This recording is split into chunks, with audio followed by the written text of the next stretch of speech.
Now, Pops, let's do our favorite segment of the week. Winners and no, really? You gotta be kidding me. All right, so this was just put up on Twitter right before we hopped on, and I find it to be concerning, to say the least. This comes from CDG over on Twitter, a worthy account to be following.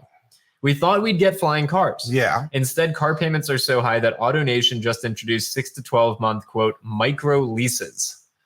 Well, that's like a shorter term regular lease and a longer term short term rental. Let's talk about that. Let's really break down why this is really got to be. Car prices are so unaffordable. Yes. Which I see it every day now that I'm desking these deals. Yes. It's ridiculous how expensive these cars are. You can get the payments down, but the prices are insane. But what they're doing is they're finding ways to, you only want to spend $750 a month? Here is a 6 to 12 month micro lease. Yes. That is not a good financial decision. Yeah. And how much of that do you own at the end? Here you go from AJ. You will own nothing, rent everything.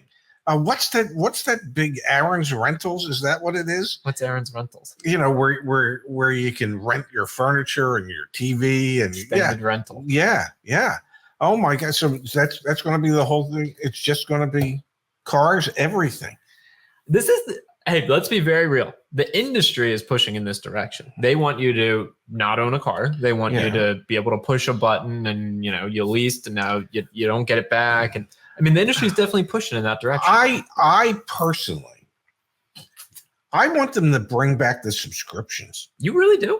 I do. I thought, when Volvo for a short time had a subscription service that made a tremendous amount of sense. The minimum amount of time you could keep it was, I think, 90 days. Okay.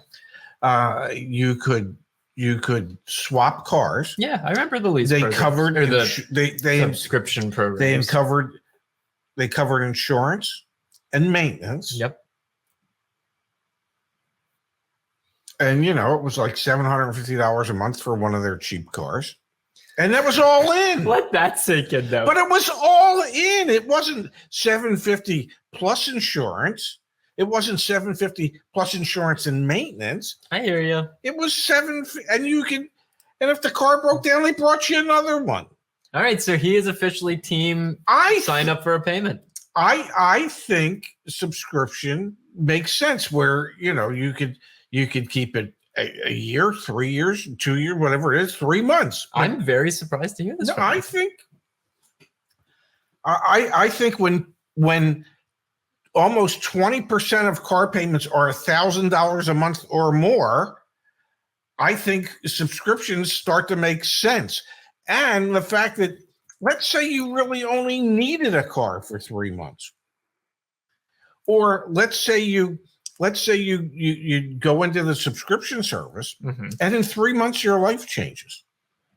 No, I hear you, man. You sound like the marketing team for take your car back. You sound like the marketing team for these folks. It's all good, man. You do you. Well, then I'll go to work for Volvo. Maybe they'll pay me more. Who knows?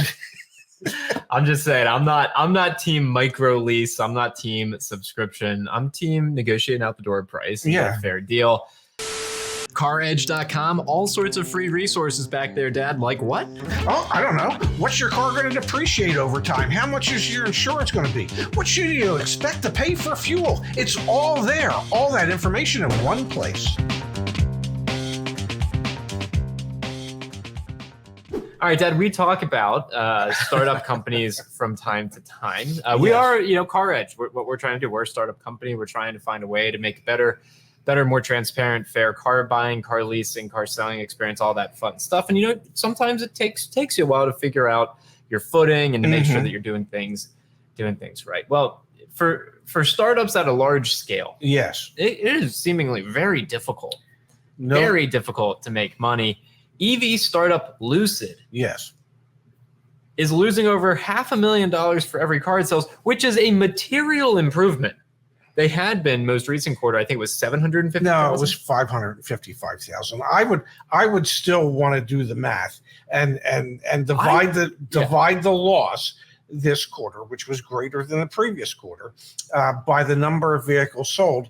And the amazing thing is that they've actually said that they retailed about the same number of vehicles as they had the previous quarter. So that actually means that their loss per vehicle retail has gone up dramatically. Give me a minute. I'm going to pull up that data for you. But the good news is here's the good news.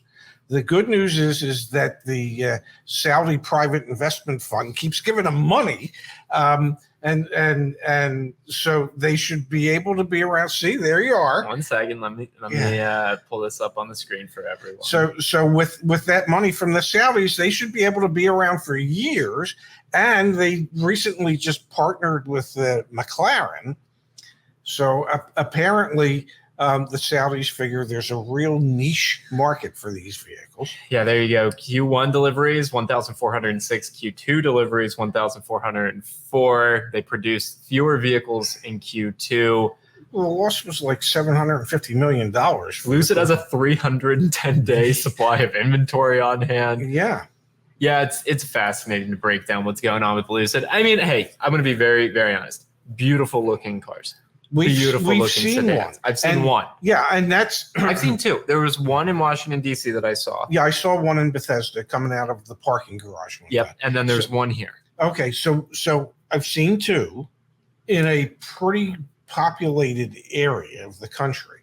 How long do you survive delivering 1,400 cars a quarter? And each one costs you $550,000 more. Each one loses you 550. Yeah, it is. And here's if I may, here's the real kicker to this. Well, they think with their recent $12,000 price cut, that's just going to drive business. Well, if your average selling price is $175,000 and you lower it to $163,000, you're still appealing to the same buyer, and that buyer isn't buying it just because you saved them $12,000. That buyer's saving up for the Cadillac Celestiq. Celestiq. Yeah, I'm calling it the Celestiq, man. Well, yesterday you were calling it the Cialis, but yes, I mean, it could be. Yeah. You know why? Because it's going to be a hard purchase to explain. It's going to be a hard purchase to explain. But here's the deal, Dad. Earlier this week, we talked about, and we spent a good deal of time talking about GM's commitment, General Motors' commitment to affordable electric vehicles for the masses that, we're pushing everyone. The government's pushing people to EVs. The OEMs are pushing people to EVs. And good on General Motors. They came out for making that commitment. Yeah, they made their new Cialis electric vehicle only at $340,000 because there's only going to be a limited number of them, and they're committed to affordability. Yes, in the same effing week, GM's very proud, to announce the starting price for their electric Cadillac Escalade. Wow. Which only has a starting price of $130,000. I can assure you right now, no one is going to be able to buy one of these things at $130,000 because they're going to get TRX'd, Ford Raptored, etc. Dealer markups plus. They're not going to make base trims of these damn things. Well, yeah, but you have to think that a base trim on a Cadillac Escalade is well above the comparable Chevy. This is insane. In 1 week, GM is coming out.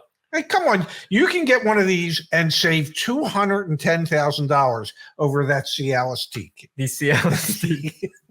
I hope that catches on. Yes. All right. So that's really got to be because that's a hard purchase to make. It's very difficult. Yes. Very, very hard purchase to make. Yes. All right. That's number one of today's Really Gotta Be Kimmy. The other, Dad, back in our community forum, we provide a positive environment where fellow car buyers and consumers can help each other out.